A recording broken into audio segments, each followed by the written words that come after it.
this is Vince Miller. Thank you so much for joining me in our journey through the book of Proverbs. I think you're going to love it if it's your first time here.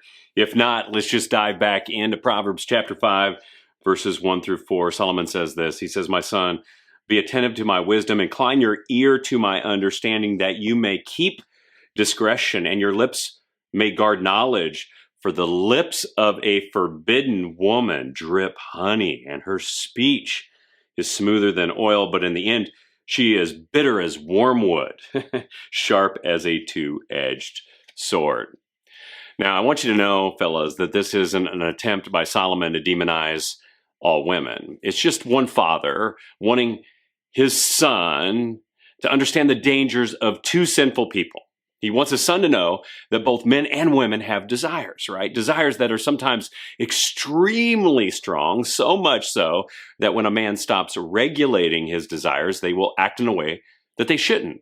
And while God gave men and women these desires, he wants them to be satisfied in the right way. In fact, in the very best way, not by something or someone who is forbidden.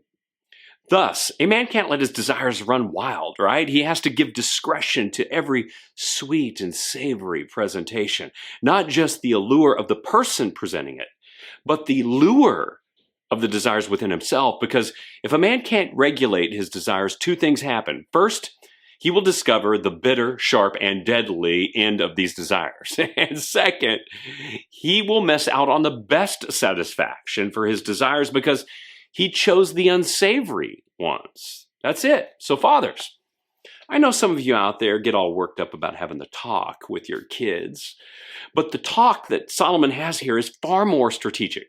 It's a talk about the desires within a man and a woman.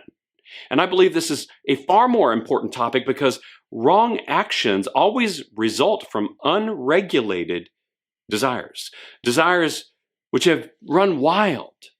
To prove this point, just recall one of the most significant challenges that Jesus presented to men.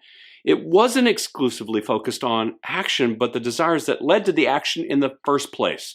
Here's what Jesus said in Matthew chapter 5, verses 27 and 28.